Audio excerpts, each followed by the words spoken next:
What's going on, Aces? Welcome back to the channel. I hope that you guys are staying warm and safe and dry, enjoying your Tuesday evening. So, Funky Dineva has come back on his YouTube and is giving clarification in regards to the last night that he spent with Tamar. You guys remember she said that she woke up in a pool of blood, missing teeth. It was really a horrific incident, but he is speaking his truth now on exactly what happened during that night. And then she also has given a response to Funky and what he says. So let's go ahead and listen to Mr. Quentin Latham and let him speak his truth about what happened during that fateful night. Let's be like this. You want to be like this? Let's be like this.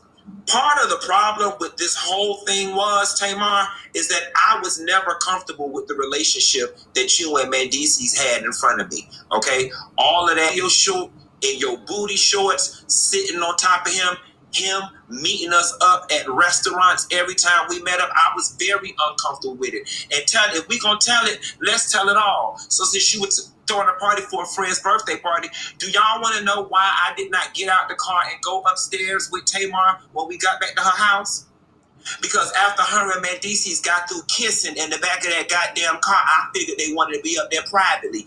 That is why when we got dropped off at Tamar's house, I did not go upstairs. I got in my damn car and went home because you was sitting on his lap in that goddamn Uber and y'all ass was kissing.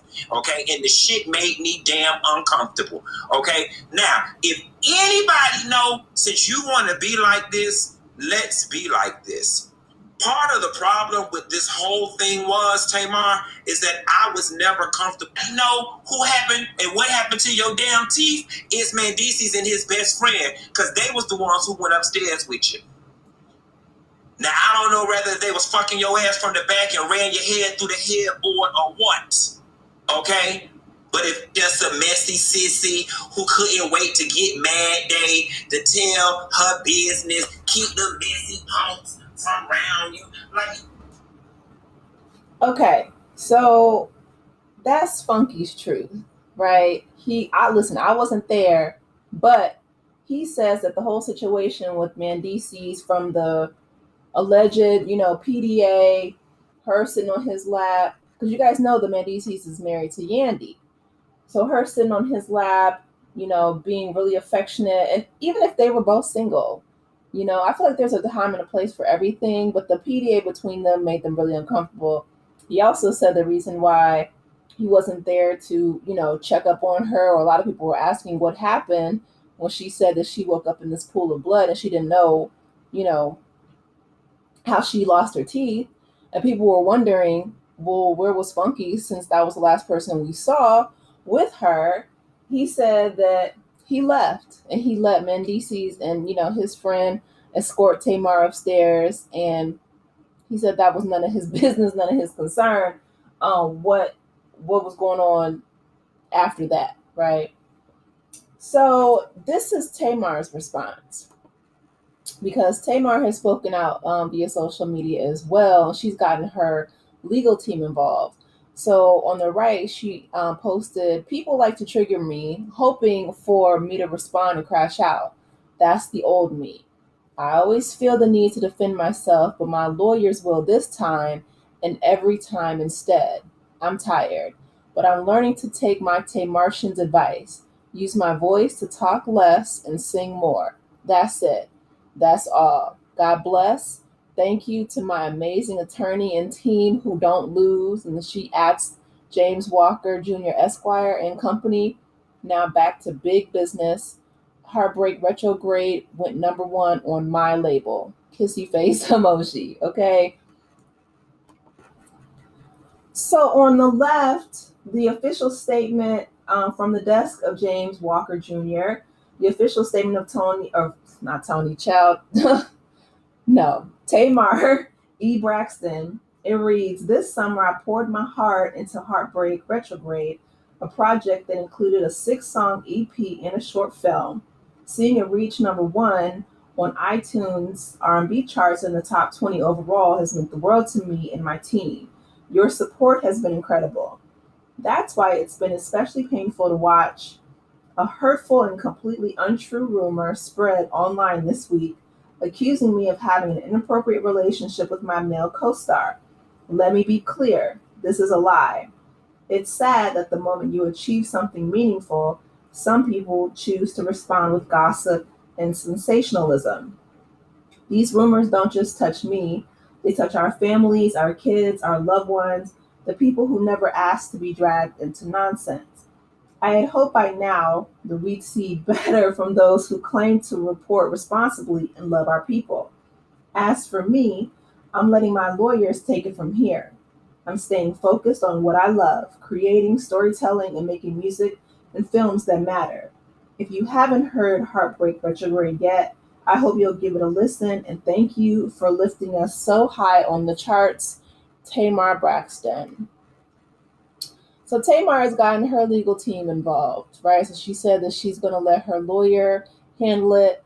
And listen, I will stay here and I'll give you guys the updates and keep you guys posted on what the outcome is, because I feel like this whole thing could have been avoided, if Tamar, well, I won't even say that, right? I was gonna say if she, didn't post on social media about what happened, or if she had cleared up things from the beginning, or if Funky had let it die, because now bringing it up in December. But I do appreciate the clarification, and I'm always willing to hear both sides. You know, for both of them to speak their truth about what happened. Well, listen, the only people who really know what happened truly are the people who were there that night.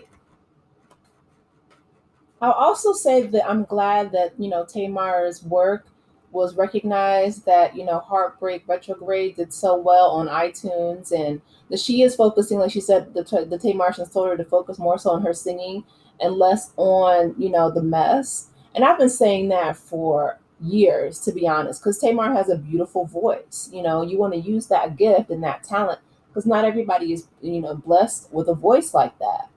And so, yeah, she could take all that, everything that she's feeling, right? All those emotions, and put them in the studio and produce, beautiful music for her fans, for herself. Like she said, she's getting back to creating storytelling, which is wonderful because we need great stories right now. On the flip side, Funky, he has said that he wanted to speak his truth about what happened, because he feels like, a lot of this situation has caused him a lot of pain and a lot of anguish as well. I'm not sure if you guys are, if you know it or not, but he's been recently open about being diagnosed with stage 1 prostate cancer. So definitely, keep him lifted up in prayer. Um, Hopefully, since it's so early, that they'll be able to go in and cut out all the cancer cells surgically and remove them. But anyway, like I said, I always like to have a balanced, fair perspectives, hear both sides of the story. So I will leave you guys with Funky and his last words and his closing statement to Tamar in regards to the situation. Tony Braxton would never. Janet Jackson would never. Yet somehow, here you are, just common. Just an everyday, common bitch from Baltimore who happens to be able to know how to sing, who nobody believes, who everybody thinks is crazy, who everybody knows is either bipolar or has some type of personality disorder. Just common. Just JJ's fish and chips, common. Just Harold's chicken, common. Just a 2 cheeseburger meal and a high C orange, common.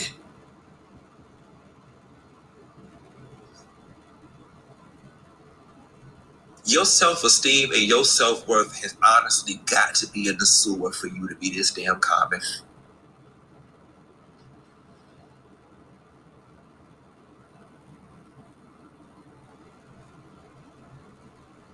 Look at what you're enthralled in right now.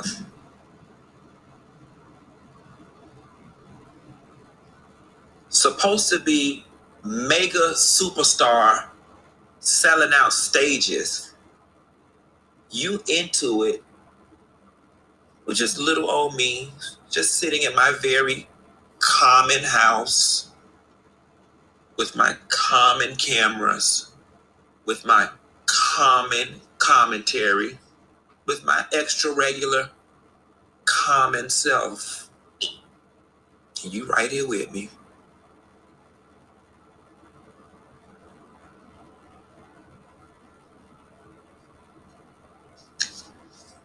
Your mother's proud. Your father too. Very proud. Very proud. Very proud of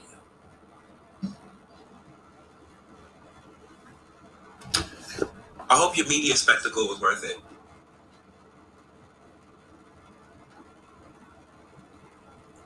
So those were Funky's last thoughts on the situation in regards to the beef between him and Tamar. And to be honest, I feel like, it will probably be best if they decided to stay away from each other, just because, some people come into your life for a reason, a season, or a lifetime, but not everybody you meet is, going to clash with your personality, or not clash, but mesh well, I should say, right, with your personality, and that's okay. Like, everybody is different. And if you want to be honest, what I think is that Funky and Tamar, they are two people who love attention. They love social media. Funky has done very well for himself, with his YouTube channel and social media. Tamar loves the limelight. And I feel like, they both use their voice to make a living, but I feel like they have more in common than they realize. But as we're all growing older, right? This is the last month of 2025. I feel like, we could leave things on a more positive note and just realize that life is short. I think Tamar and Funky, they're both in their 40s. I think Tamar's still in her 40s. Because Tony's almost 60. So it's just like, you know what I mean? Like, it's just, it goes by so quickly. It's like, if you don't get along with somebody, or you fall out, or you had a misunderstanding, or whatever the case may be, you know, just agree to disagree and walk away. But I'll say that, since her lawyers are involved now, that has escalated the situation. So I will keep you guys posted if I hear anything else. But I want to hear from you. What are your thoughts on this situation? Do you think that they'll be able to reconcile, or do you think that they should just kind of leave the situation where it is? Let me know. Please be sure to like the video, subscribe to the channel, and I will talk with you in the next one. Take care, Aces. Bye.